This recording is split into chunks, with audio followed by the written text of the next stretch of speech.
Hello friends, स्वागत है आपका अपनी YouTube channel state knowledge TV Hindi में। जी हाँ, हरियाणा सरकार की तरफ से आज 4 मार्च को सुबह सुबह 5 बड़ी अपडेट आई हैं। जान लेते हैं इनके बारे में संपूर्ण जानकारी। आगे भी आप हरियाणा सरकार की हर घोषणा, फैसले, नियम, निर्देश, आदेश, योजना, सूचना, निर्णय की जानकारी रोजाना जानना चाहते हैं या हरियाणा के हर डिपार्टमेंट, विभाग, बोर्ड, कॉरपोरेशन, निगम की हर लेटेस्ट अपडेट सबसे पहले जानने के लिए स्टेट नॉलेज टीवी हिंदी को सब्सक्राइब जरूर कर लीजिएगा। सबसे पहली और बड़ी अपडेट आई है हरियाणा में किसानों के लिए। जी हाँ, हरियाणा में पिछले दिनों आफत की बारिश हुई है, जिसमें भारी ओलावृष्टि भी दर्ज की गई, जिसके बाद से अब किसानों को उनकी फसल खराब होने का डर सताने लगा है। वहीं हरियाणा के कृषि मंत्री जेपी दलाल ने ओलावृष्टि को लेकर बयान है वो दिया है। उन्होंने कहा कि कई जिलों में ओलावृष्टि से जो नुकसान हुआ है, उन्होंने तुरंत सीएम से मिलकर उस नुकसान के बारे में अवगत करवाया है। उन्होंने आश्वासन दिया है कि किसानों की फसल के नुकसान की पूरी भरपाई की जाएगी। तो बता दें कि ये बड़ी अपडेट आई है हरियाणा सरकार की तरफ से आप सभी के लिए। हरियाणा के कृषि मंत्री जेपी दलाल की तरफ से ये बड़ी अपडेट आई है कि आप सभी को जो भी नुकसान हुआ है इस बरसात से, ओलावृष्टि से, ओले गिरने से, जो भी रबी की फसलों में नुकसान हुआ है, सरकार उसकी भरपाई करेगी।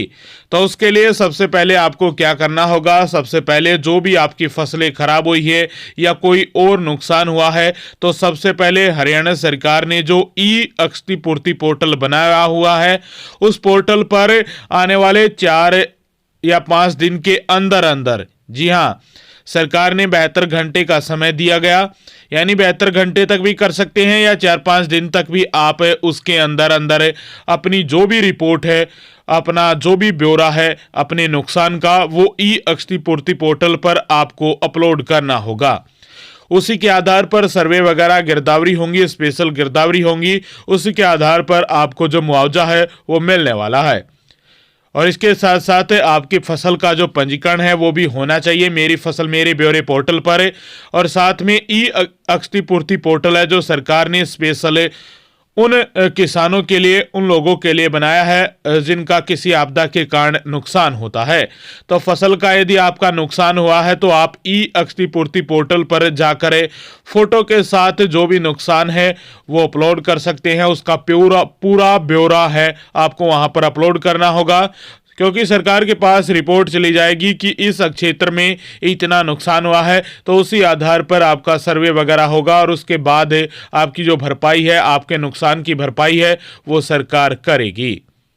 तो ये बड़ी अपडेट थी आप सभी के लिए, पहली बड़ी अपडेट किसानों के लिए कि सभी को सबसे पहले ई क्षतिपूर्ति पोर्टल पर अपने जो फसल का ब्यौरा है वो देना होगा, पंजीकरण करना होगा, पूरी डिटेल नुकसान की वहां पर देनी होगी। जी हाँ, दूसरी बड़ी अपडेट आई है हरियाणा में किसान आंदोलन 2 को लेकर। जी हाँ, बड़ी अपडेट है, दूसरी बड़ी खबर है।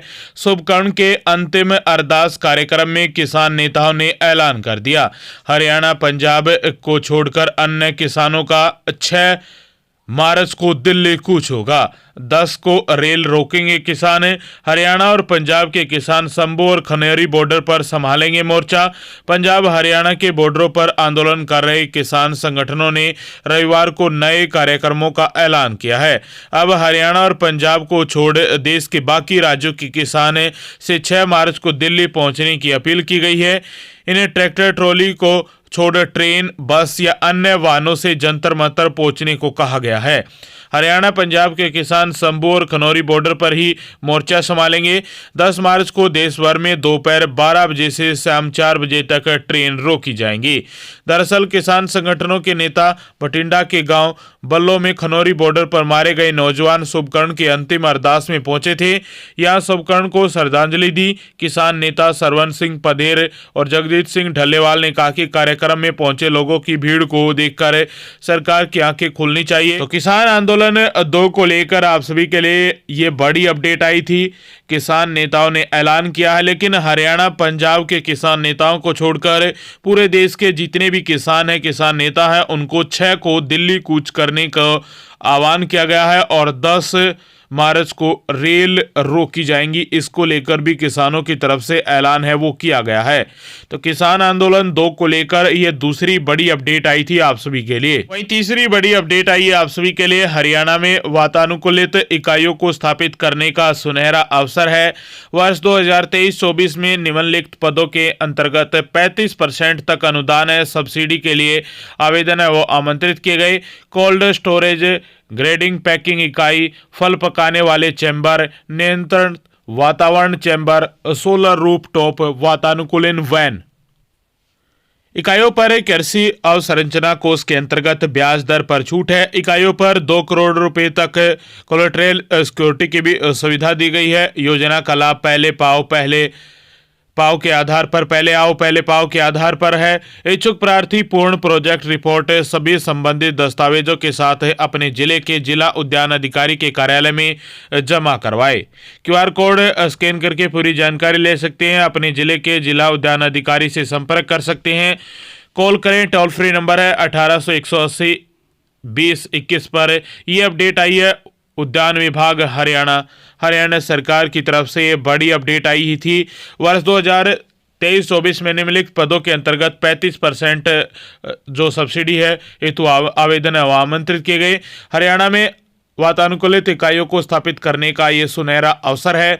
कोल्ड स्टोरेज, ग्रेडिंग पैकिंग इकाई, फल पकाने वाले चैम्बर, नियंत्रित वातावरण चैम्बर और सोलर रूफ टॉप वातानुकूलित वैन को लेकर ये आप सभी के लिए ये बड़ी अपडेट आई थी। ये तीसरी बड़ी अपडेट थी उद्यान विभाग हरियाणा सरकार की तरफ से। यह चौथी बड़ी अपडेट आई है, ये भी हरियाणा के किसानों के लिए आई है। बता दें कि किसान बोले, ओले की मार ने हमें बर्बाद कर दिया है। सरकार जल्द गिरदावरी कराकर 30,000 रुपये प्रति एकड़ मुआवजा दे।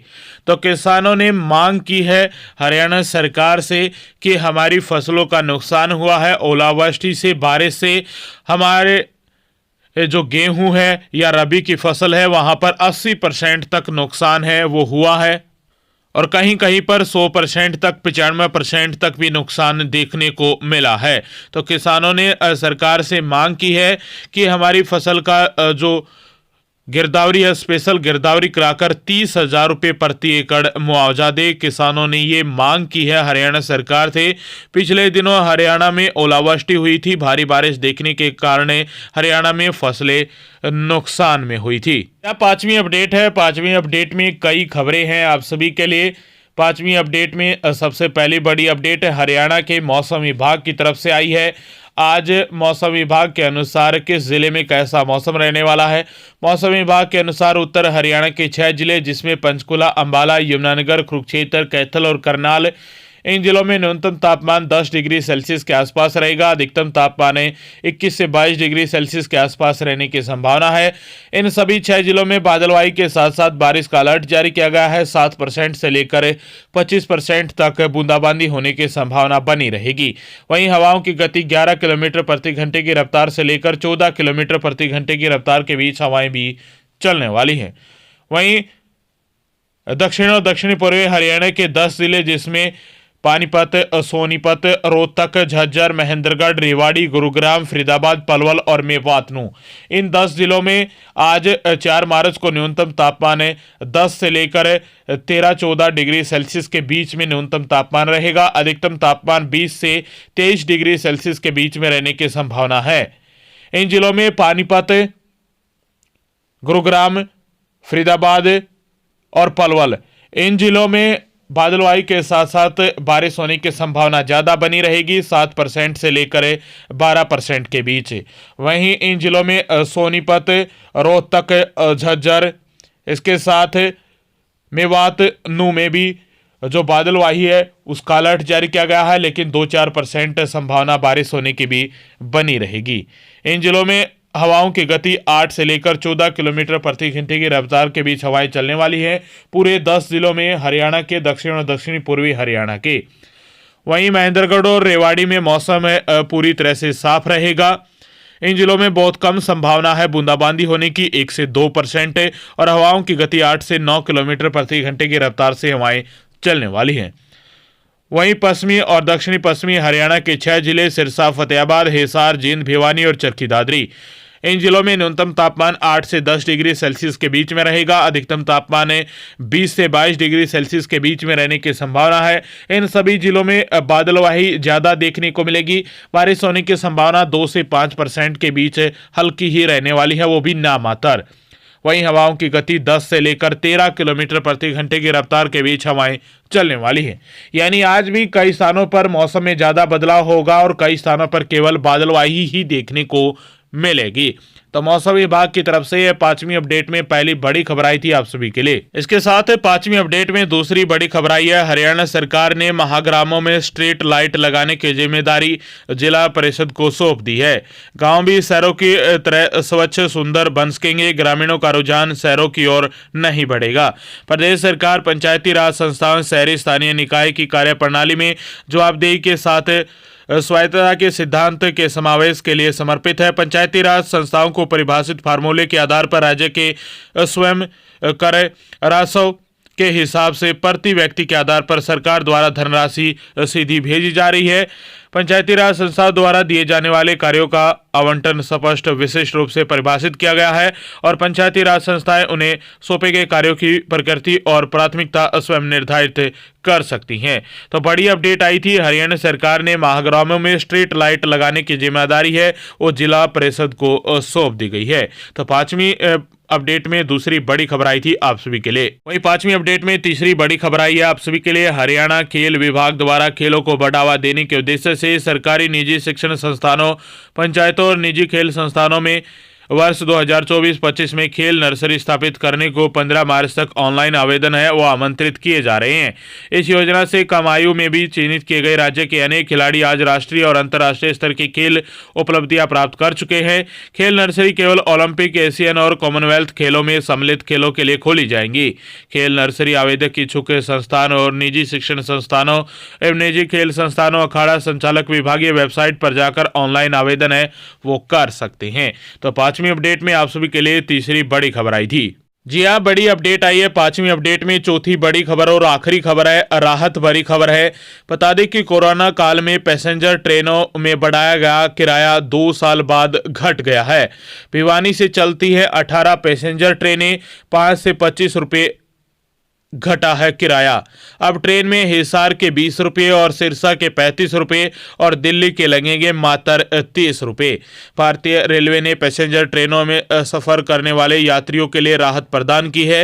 रेलवे ने पैसेंजर ट्रेनों के भाड़े में कटौती कर दी है। रेलवे 2 मार्च से 40 से 50% कम रेट में टिकट काटना शुरू कर दिया है। कोरोना काल में पैसेंजर ट्रेन में सफर करने वाले को एक्सप्रेस ट्रेन का किराया देना पड़ता था। अब टिकट की कीमत कोरोना महामारी से पहले के स्तर पर वापस आ गई है। रेलवे के इस फैसले से भिवानी से पैसेंजर ट्रेनों के लिए किराए में 5 से 25 रुपये की कमी दर्ज की गई है, जिसमें भिवानी जंक्शन से रेवाड़ी, अलवर, मथुरा, रोहतक, दिल्ली, हिसार, श्री गंगानगर, भटिंडा सहित अन्य रूटों पर एक्सप्रेस के अलावा 18 पैसेंजर ट्रेनें भी हैं वो अब तक एक्सप्रेस की तरह संचालित की जा रही थी। इनका किराया भी एक्सप्रेस की तरह ही वसूला जा रहा था, लेकिन अब यात्रियों को बड़ी राहत मिली है। अब हिसार जाने के लिए यात्रियों को पैसेंजर ट्रेन में केवल 20 रुपये, रोहतक के लिए 15 रुपये, हांसी और चरखी दादरी के लिए केवल 10 रुपये प्रति सवारी किराया देना होगा। तो ये बड़ी अपडेट आई थी आप सभी के लिए। आप पूरा जो किराया है वो रेलवे की वेबसाइट पर जाकर चेक कर सकते हैं। ये पूरे हरियाणा के हर जिले में जो भी किराया लगता था उसमें कटौती की गई है। 5 से लेकर 20 रुपये तक, 40 से लेकर 50% तक कम रेट किए गए हैं रेलवे विभाग की तरफ से। तो ये बड़ी अपडेट थी, ये 5 बड़ी अपडेट थी और 5वीं अपडेट में कई खबरें थी आप सभी के लिए। आगे भी आप जानकारी लेना चाहते हैं हरियाणा की हर खबर के लिए स्टेट नॉलेज टीवी हिंदी को सब्सक्राइब जरूर कर लीजिएगा।